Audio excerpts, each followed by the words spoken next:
I was super shocked that I even asked myself this question at the time, but I asked myself, hold up, am I gay?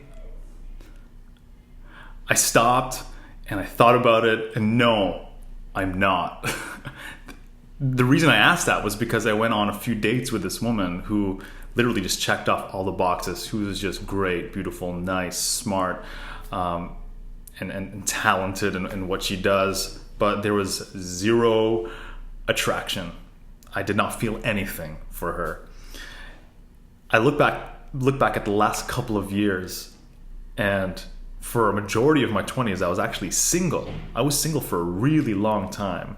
And interspersed, there was these relationships or flings or whatever with women that, when I look back at it, they were all these impossible relationships, impossible scenarios. Just let me give you just a little bit of a backstory. So there's one woman, and we hit it off and it's going great. We want to start something up, but she lives all the way across the country. That obviously, it didn't work. And then another woman who it really was set on fire and romantically charged, but she wasn't emotionally available. She wasn't ready for it, and she literally cut and run when things started to get really intense, and that hurt really badly. And then there's another one where this woman was in the country literally for a blink of an eye, and she was gone, and she just lived so far away, and that would never have worked out. Whatever fantasy or romantic novel or movie you've read, that stuff in my world, it's not gonna fly. It's not gonna work. And with the support of my coach and doing a lot of work on myself, investing in myself, I realized that this is a thing that I do. I keep putting myself in these scenarios of impossible relationships that will never work out. They're not available emotionally. They're not available physically, and physically in the location. And I just keep doing it for some reason. When I dug a little bit deeper as to why I do this thing, I look back at one of my earliest, longest relationships, and I was heartbroken. I was completely shattered. I was betrayed. It hurt really bad. I was wounded, and those wounds were so, so deep. And the reason why I find myself in these impossible scenarios is because I don't want to have to fully give myself to somebody. I don't want to have to fully commit or fully let somebody in to have that type of power over me and break my heart again. So instead, during those years of being single, when I thought I wanted my soulmate, I thought I wanted the one, I wasn't even open or available myself to receive that kind of love. My heart was guarded with brick walls, with shields, with armor, with a barricade. It was completely blocked.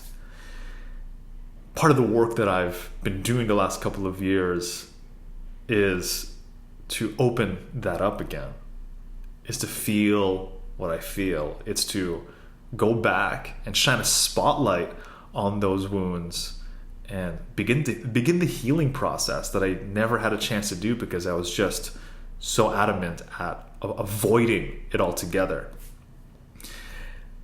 So when I look at it, it was really these solo dates, this time of getting to know myself and accept myself and understand myself and realize that if this is what I want, then I need to be able to open up vulnerably and let somebody in.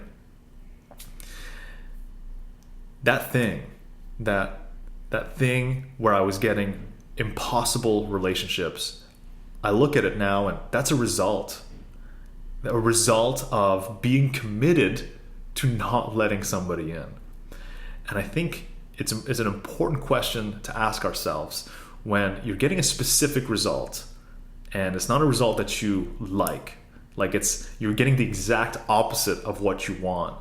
The question is, what are you committed to really? What are you committed to really? Because I believe everybody's coming from a place of commitment.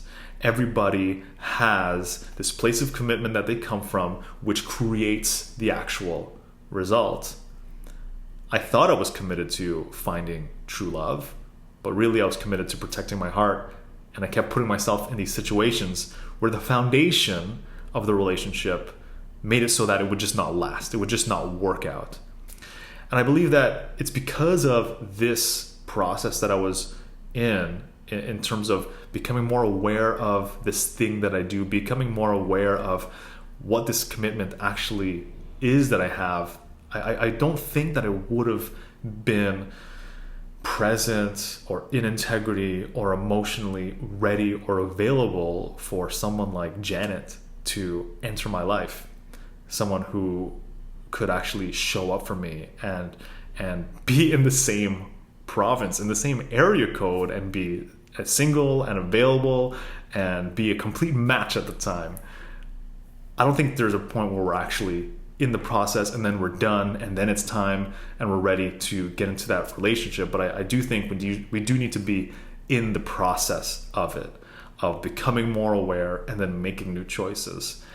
And if we are in that process, that's really all that needs to happen. We need just to grow from our experiences, to learn from the past. If you saw something, if you heard something, if you felt something from listening to this story, listening to some of these ideas and insights, I would love for you to put a comment in the comments below and let me know. Hit me up.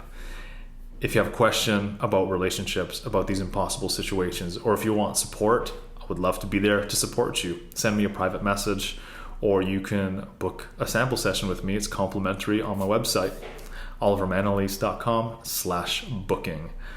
Hope you enjoyed that. Thanks for listening.